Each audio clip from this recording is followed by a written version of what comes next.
Well, today is the second day of learning something that is about Indian Constitution, class 10, and that is Indian democracy unit. What is the purpose of Constitution? সংবিধান বানানোর কারণটা কিতা? যেহেতু একটা দেশের সংবিধান বানানোর মেইনটা কারণ হলো দেশটা কীরকম পরিচালিত হইতো, ও কারণ হলো কি সংবিধানটা বানানি হয়েছে। ও সংবিধানে অনেক মানুষ হয় সংবিধানের একটা দেশের সোল আত্মা, একটা দেশের আত্মা। এরপরে হয় কি মেইন কি মেইন চাবিকাঠি, একটা দেশের মেইন চাবিকাঠি হইল কিয়া এই সংবিধান। মনে করেন আমরা actually is.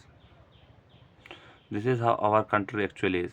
So আমরা দেশে চালাইন লাগে মেইন জিনিসটা যেটা লাগে যেটা হলো ইট ইজ কল্ড কনস্টিটিউশন। আর কনস্টিটিউশন অনেক মানছে সে কোয়া হয়েছে কিটা কইছেন আত্মা অথবা কি তার মেইন চাবি।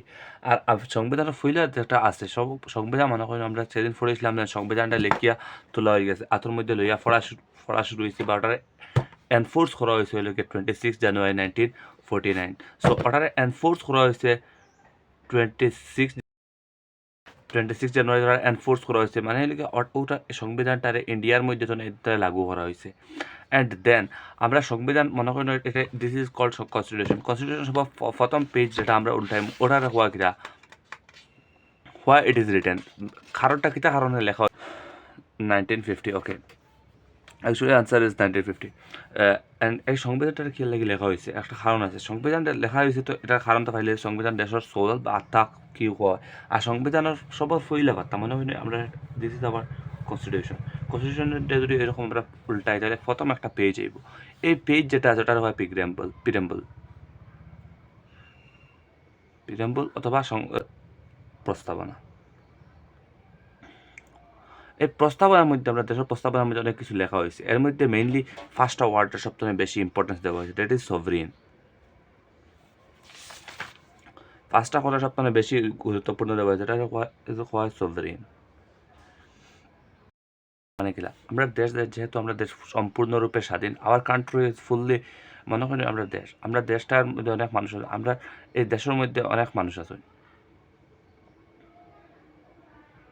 আমরা দেশটা সম্পূর্ণরূপে স্বাধীন এবং এটারে আদারে অন্য কোনো কান্ট্রি কন্ট্রোল করে না। নো ওয়ান কন্ট্রোলিং আস।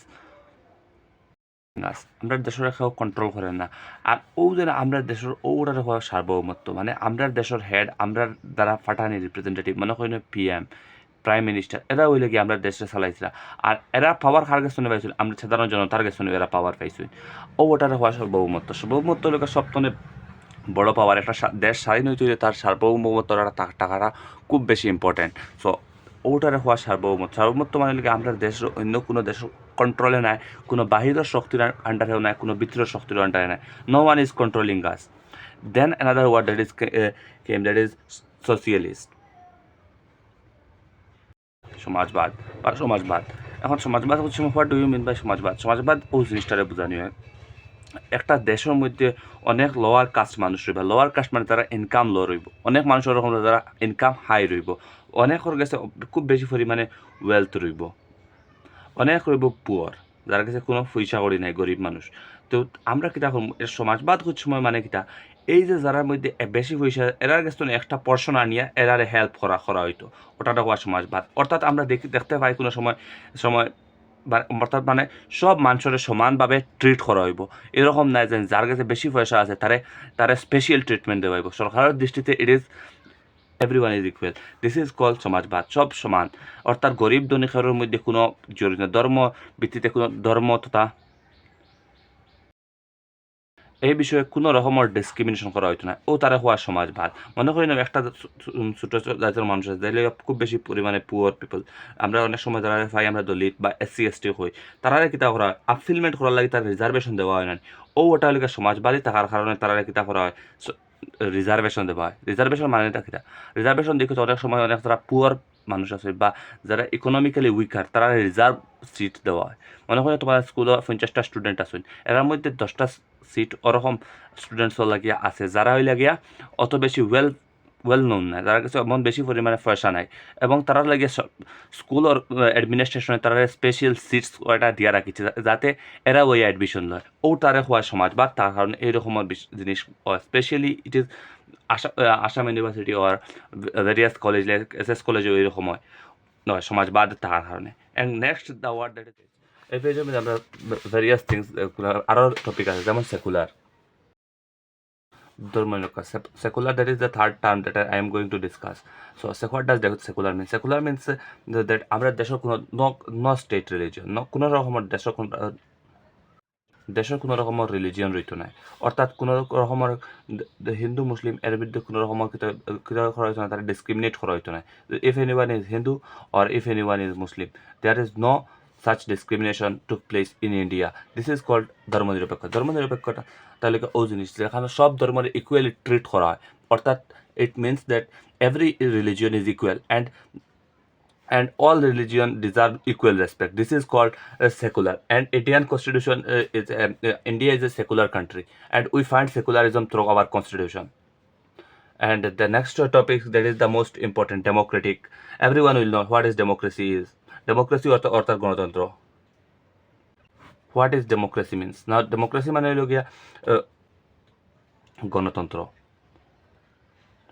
গণতন্ত্র obviously I discussed it on previous class, previous video, that what does democracy actually mean? Democracy means in a country where people will select their leader. একটা দেশ যেখানের মধ্যে মানুষে তারা লিডারদের select করবা বুটসর মাধ্যমে তারা লিডারদের সিলেক্ট করবা, ওটারে হয় ডেমোক্রেসি।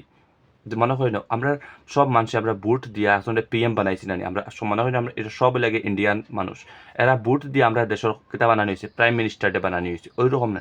মানে this is called democracy, and ওটা হলে ডেমোক্রেসির actual meaning. This is and India is a democratic state. Another word that is called republic or গণরাজ্য। গণরাজ্য, what does a republic actually mean? Republic মানে হলো এমন একটা স্টেট যে স্টেটর হেড হইলে গিয়া কোনো বংশানুক্রমে আইতো না, কোনো বংশ এই দেশটারে চালাইতো না। মনে করি আমরা দেশ আছে, আমরা দেশে কোনো বংশ দ্বারা কিতা পরিচালিত করা হয়নি, ডেফিনেটলি কোনো বংশ আমরা দেশে চালান না, আমরা দেশে মানুষও চালাইতা। আর ও দেশে ও রকমের দেশের যে সিস্টেম আছে ও তারে হওয়া গণরাজ্য। হয়তো বা এটা সভরিনের লগে মিলে, কিন্তু এটা অনেকটা ডিফারেন্ট। গণরাজ্য মানে একটা দেশের হেড যে রইবা, এই দেশের হেডের কোনো বংশানুক্রমে এই দেশের হেড বনতা নাই, ও তারা হওয়া Republic. India is a Republic. যদি তুমি ইন্ডিয়ার নাম যদি গুগল করো তাহলে দেখতে পাইবা যে ইন্ডিয়া রিপাবলিক অফ ইন্ডিয়া লেখা থাকে। India Republic of India. What does Republic with? Republic means এমন একটা স্টেট যেখানোর যে দেশের হেড রইবা এন কোনো রকমের বংশানুক্রমে হইতা নাই, অর্থাৎ আমরা দেশের হেড অবভিয়াসলি আমরা দেশের হেড হইলে গিয়ে রাষ্ট্রপতি, প্রেসিডেন্ট, তাই কোনো বংশানুক্রমে হইতা না। কিন্তু আমরা দেশের সরকার আছে, সরকারের হেড হে অবভিয়াসলি প্রাইম মিনিস্টার, এই কিন্তু কীরকম এইনো বংশানুক্রমে হইতে পারত না। দেশের হেড হইলে গিয়া পিএম, কান্ট্রি মানে গভর্নমেন্ট হেড, স্টেট। দেশের হেড হইলে রাষ্ট্রপতি, অ্যান্ড আমরা সরকারের head prime minister. It is different topic. And গণরাজ্য মানে ওই রাজ্য যেখানের মধ্যে দেশের হেড কোনো রকমের বংশানুক্রমে হইতে নাই।